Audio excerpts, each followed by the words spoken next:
Hi, boys and girls. It's Mrs. Dersham. It is so nice to be able to work with you moving forward in our reading and writing. Earlier this week, you worked with Mrs. Stratton on learning about whether or not there should be zoos. She introduced a text to you called a persuasive text. This text allowed you to read articles that were split. Some of the articles were in favor of zoos and some of them were against zoos. Based on your reading, you were able to jot down some notes in a T chart organizer. The T chart has a yes side and a no side. Today, you are going to be taking the next step, and that is you're going to be making a decision. I'm going to jump us right into our goal for today. Today, you're going to be able to define a claim and support your claim using the best reasons from your notes. You have some vocabulary words that are connected to an argument essay. And these are some important vocabulary words that you need to understand in order to best be able to write an effective argument essay. The first one is that we're going to be working on today and we're focusing on is called claim.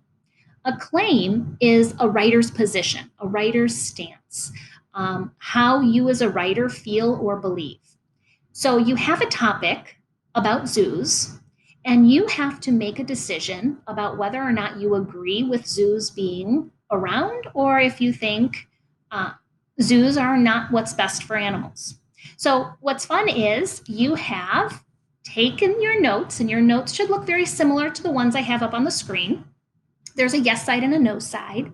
You've read the same articles that I have. In fact, you've read more than I have because I think I looked at the first 4 articles and you hopefully have gone further than that.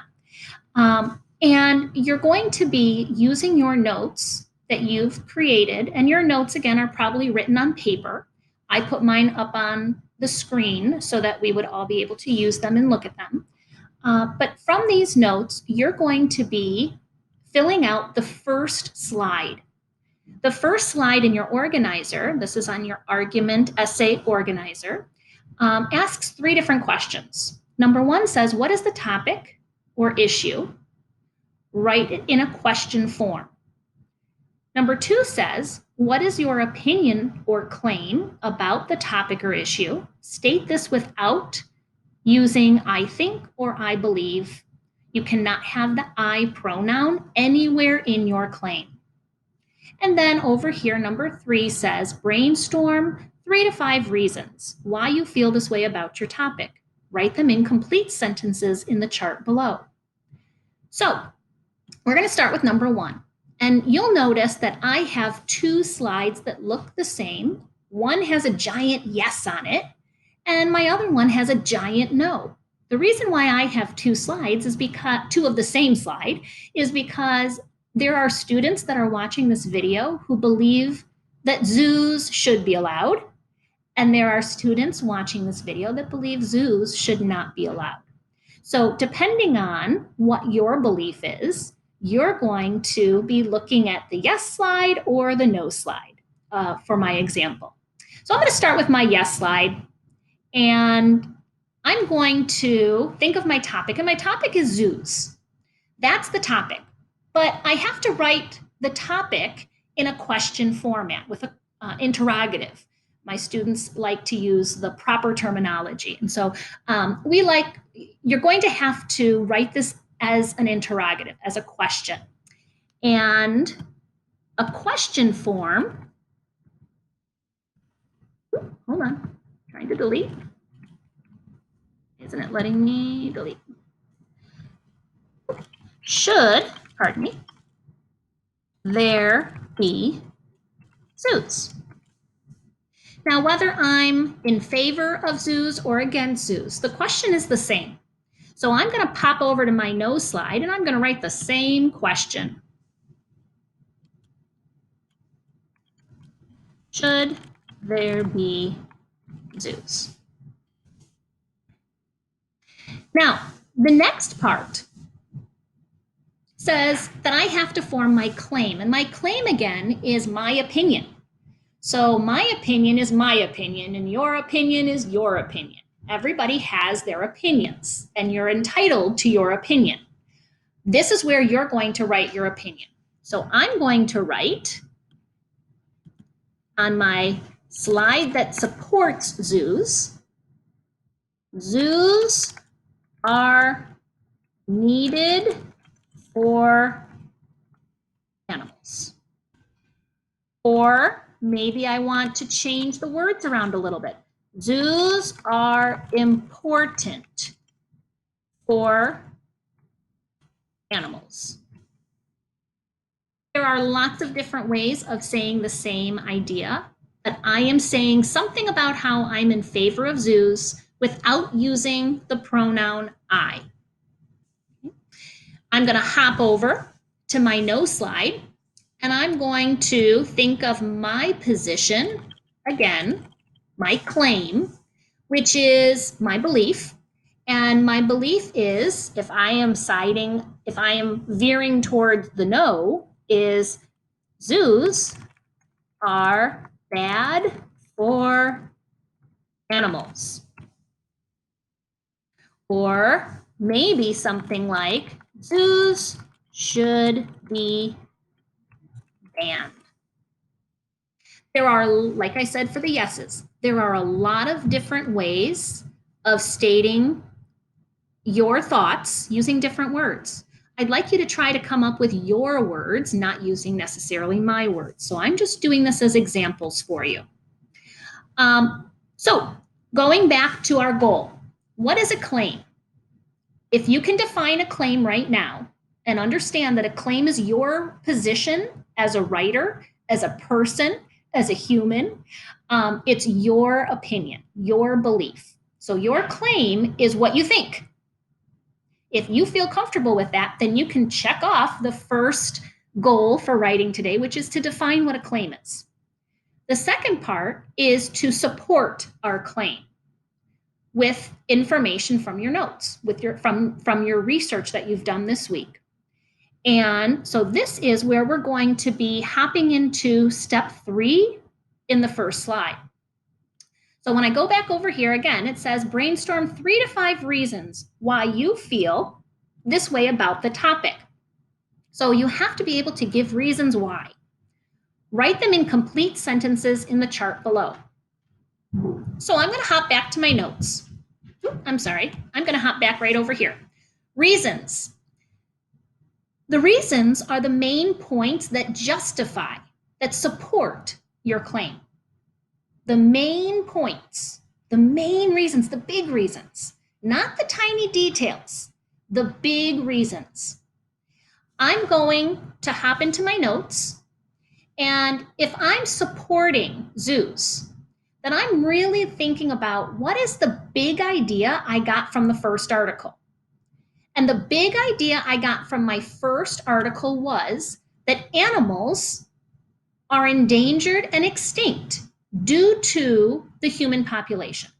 That's my big idea that I took away from my first article that I read. And I'm going to take that idea and I'm going to pop it right into, and you won't be able to pop it because you hand wrote yours. And so I'm going to rewrite this. Animals are endangered or extinct due to the growth of our human population. It does say that you need to write this in complete sentences, so please make sure that you have capital letters and punctuation where it's needed. Moving to the second big reason why zoos should be allowed for animals. Going right over here, forgot where I was. When I read my next article that was in favor of zoos, I learned that captive breeding increases endangered animal population. That when you have, and I'm going to copy it, when you have a population of animals that is so small, that it's at risk of being extinct, it's important to reproduce those animals and allow the population numbers to grow. And so that's what I learned from that article. And I'm going to write it in a sentence. Captive breeding increases, captive breeding is a strategy,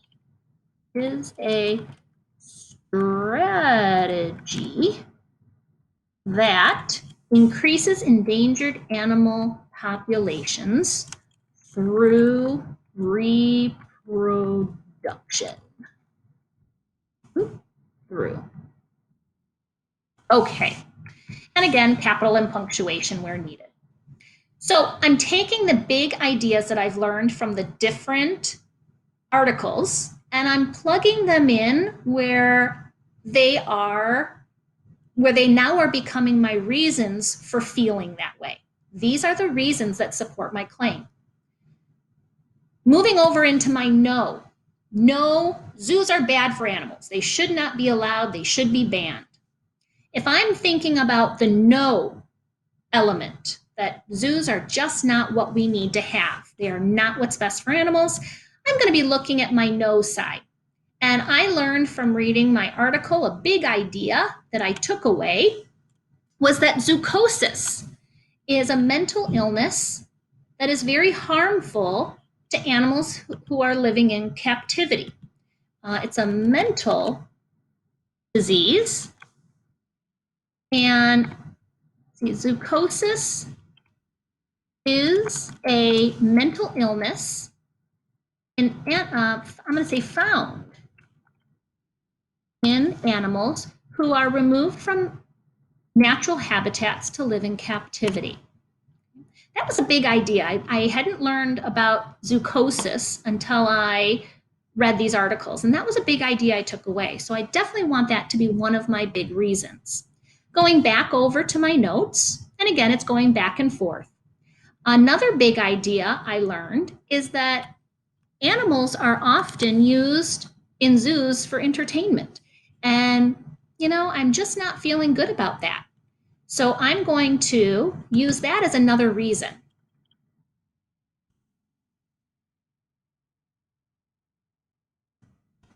Animals are used for human entertainment in zoos. Okay. And this article explained why using animals to entertain people is wrong. So I now have, go back over here.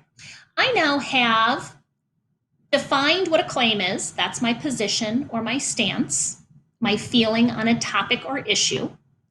And then I've been able to use my notes that I've taken throughout the week to support why I feel the way I feel. So I have my reasons that support my claim. And I have right now in both of my yes or my no slide, I have 2 reasons. How many reasons is it asking us to have? If you look up at the top, it's telling us that we need to have 3 to 5 reasons before we're done with the first slide. So right now I've only put in 2. You need to look in your notes and you need to continue your hard work and effort in coming up with other reasons that you feel support having zoos or not having zoos. And you need to continue to edit this form and making sure that it's complete. You are not done with this slide until you have 3 to 5 reasons listed in complete sentences with proper capitalization and punctuation.